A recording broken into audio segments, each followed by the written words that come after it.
Good morning, everybody. It is May 27th. Hey, we are close. In fact, I think we only have about 8 academic days left. In fact, let me show you my calendar. I was just doing this last night.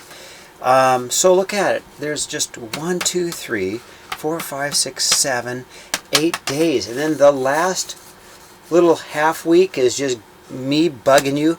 If you don't have everything in. Mr. Davies calling your parents, calling you, texting, get the stuff done, get it done, get it done. But if you're a superstar and you got everything done, then you're done. Isn't that nice? That's nice. Okay, so let's take a look at what we have. So today, first of all, if you haven't got Chapter 10 test into me, get it into me, okay? Because you're behind if not, okay? Homework from last night. These are the answers I have. Let me go through these with you real quick. Alright, and these are my answers. So, number 1, it's called an obtuse scalene. Number 2, they call it a right scaling. You know, it sure looks like 90, but doggone it, if you don't put the box there, you don't know it's right. So I put it in there anyway, so that one person could argue, no, Mr. Davies, that's an 89-degree angle or 91. So, they should have put they should put that right there. Anyway, 3, acute isosceles. Yeah, because of the two sides. After you graph it, it is a right scaling. I know it's right because a right angle because that's a slope of up 1 over 1, up 1 over 1. That's a slope of down 1 over 1. So I know the slopes are opposite, so it must be a right angle. And so that is a right scaling. 5, that's going to be 106 degrees. That plus that. 6, you set up the equation and you solve and you get 105 degrees. Once you get x, and then 7. You get one angle is 10 degrees and the other angle is 80 degrees. So that's my answers, okay? Now, let's take a look at the notes. So, today we're going to talk about congruent triangles. All right, it's pretty easy. I think you guys will all agree that it's pretty easy. So, if 2 triangles are congruent, that means they're the exact same shape. In fact, let's take a look at these 2 triangles. So, if we say that triangle ABC is congruent triangle DEF. What we know about the 2 triangles are the exact same shape, exact same size. So a couple of things that we know. Angle A would have to be equal to angle D, B to E. In fact, when I write them down, I even got to make sure I put the right letters in the right order. A does go to D, B does go to E, and what do you know about C and F? Has to be. Okay, that's why they call it the third angle theorem, okay? C has to be equal to F. It just has to be, because if you've got 3 angles, the third angle has to be equal, okay? So if any 2 are equal to any 2, it's just saying the third angle must be congruent. Now, what else is congruent? Well, it seems obvious. Well, that means AB, side AB is also congruent to side DE, because those are corresponding sides. I know that BC, side BC, is also congruent to side EF. And what else do I know? Well, obviously AC, side AC, must be congruent to side DF. Right? Because if the 2 triangles are congruent, meaning they're the exact same size, exact same shape, then all of their corresponding angles and sides are going to be congruent. Alright, well, if that's the case, let's look at some examples, okay? Let me take a look at the examples I have. So, I've got a few I want to do. So, let's start with this one, number 2, okay? Here's what I have for number 2. Okay, in the figure, if they're equal, find the value of x and y. So, what I like to do is mark it. I like to take what they gave me and mark it. So, L goes to R.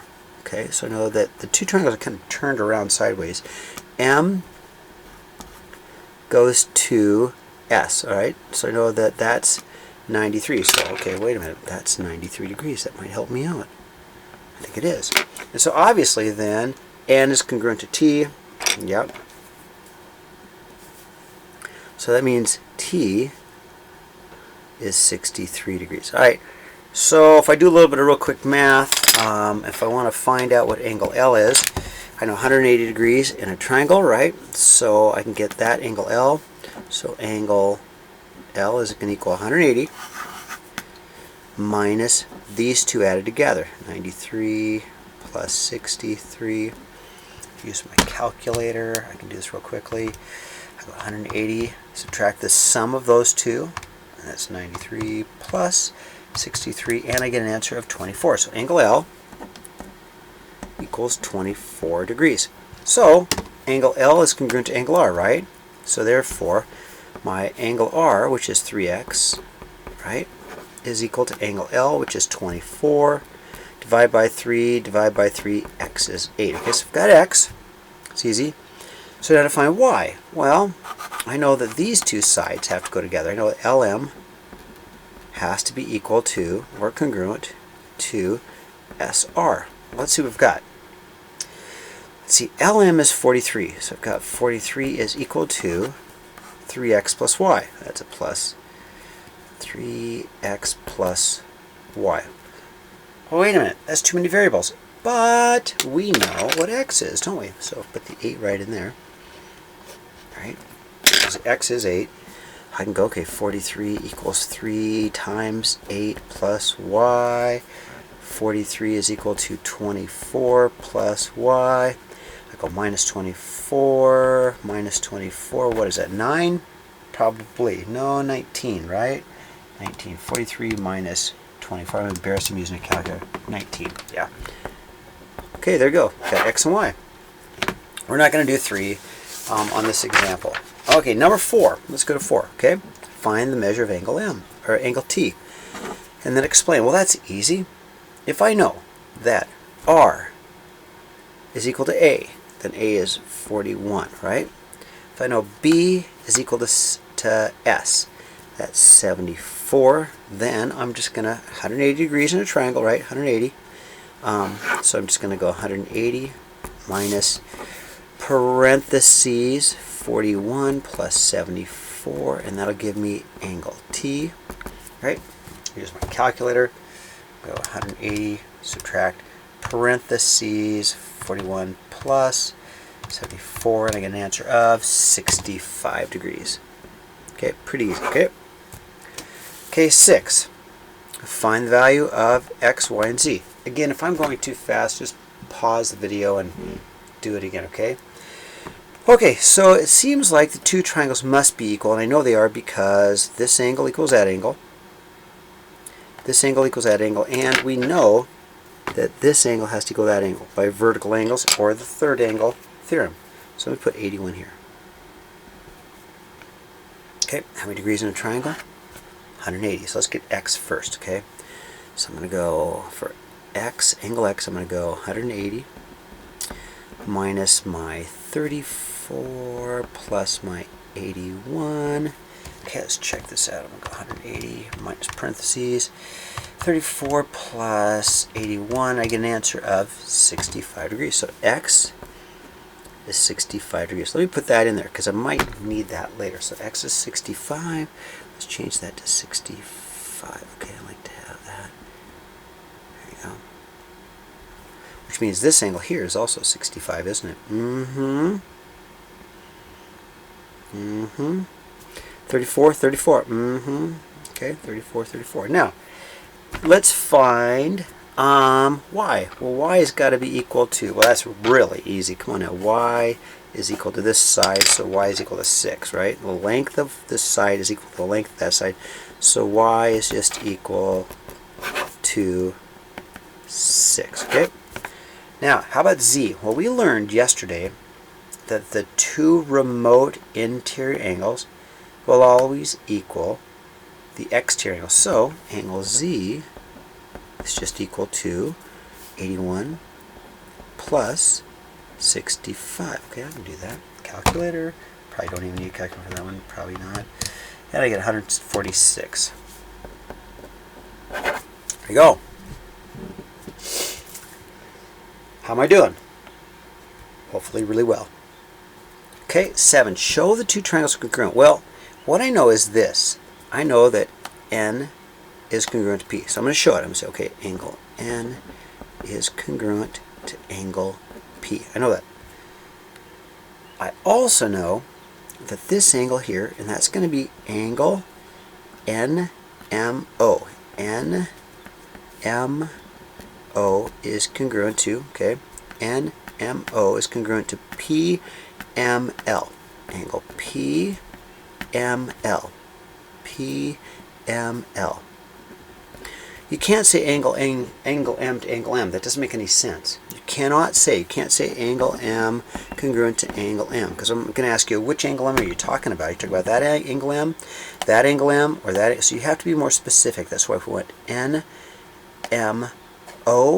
that's that angle, and PML, that's an angle. Okay, now, third thing I know is it has to be by the third angle. So by the third angle theorem, right? Let's look at that again. It's in our book. We talked about it. We're going to look at it one more time in our book.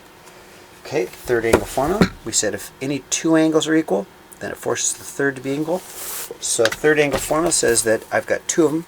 It's going to force angle L to be congruent to angle O. So I know the two triangles are congruent. Okay, so I'm going to make a statement. I'm going to say triangle LPM. LPM is congruent to triangle QNM. QNM. Okay, I'm going to circle that because that's what I want to say. Alright, last but not least. Oh, it looks complicated, doesn't it? I can handle this. Okay, RSTU. Well, I'm going to go ahead and RSTU. Okay, so that's that. That's a quadrilateral, isn't it? Okay. Is congruent to, you ready? U V Q R. So go ahead and highlight that. Okay. All right. So if that's the case, let's see what we got. Okay. So you got 90 here, 90 here, 90 here. This is probably 90 there. Okay, I know that. Okay. So I'm going to find x and y. Okay. So I do know this, that this angle here is got to be equal to that angle here. Okay. So let's see, how many degrees do I have? Okay, I got 90, 90, 90, so I've got 270. So let's see if I can add up all my angles. I've got 47 here, I got 47 here. Okay, you guys agree with that? So the first little thing I'm going to say, I like this problem, is these three angles, that one, and that one, have to add up to 180. Okay, all right, this is a fun problem. So I'm going to go 2x plus 5y plus 90 equals 180. Okay, that's my first equation. Okay. Now let's see what the next one is. So I've got 47, 47 parallel lines. Is that a minus? I think that's a minus. So I know that these two angles are going to be equal by corresponding angles. So I'm also going to say my other equation is that 4x minus 3y equals 47. All right, let me simplify a little bit. All right, so minus 90 is minus 90. I've got minus 90, minus 90. I've got a 2x plus a 5y equals 90. Let's line these up. 4x minus 3y equals 47. Oh my, oh my, oh my. We haven't done a problem like this for maybe a couple of months. But here's what I'm going to do. I have x, y equals, we learned this thing called the elimination method. I'm going to multiply this top equation by -2. Maybe you remember how to do this. The reason I want to do that is because I'll get a negative 4x. Negative 4x with a positive 4x, they cancel, and I'll be able to find the value of y. Oh, I'm running out of room on my paper, so that's okay. So I got a little extra paper here. So let's rewrite equation 1. So equation 1 now is going to be a negative 4x minus 10y equals negative 180. Okay.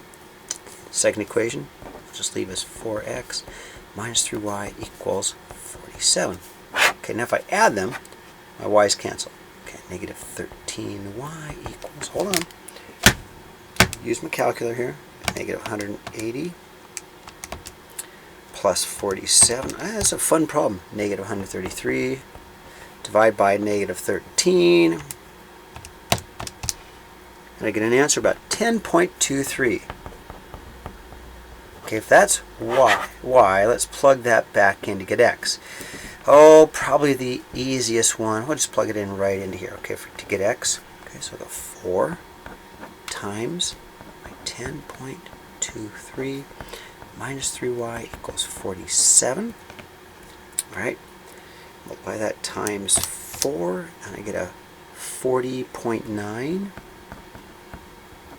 minus 3y equals a 47. Can't see it, sorry you guys. Minus 40.9 minus 40.9, 47 minus that answer. Oops, hold on, clear. 47 minus that answer, and I get it about 6.07. Divide by 3, negative 3, and I get an answer about 2.02. Wow, that was a good problem. I like that one. Okay, that would be a good extra credit type problem. Yeah, definitely extra credit. So, homework is going to be a page 331. Let's take a look at it. 1 through 8 all. So here it is, 333, 1 through 8 all. There's 4, and then 5, 6, 7, 8. Okay, and I will talk to you tomorrow.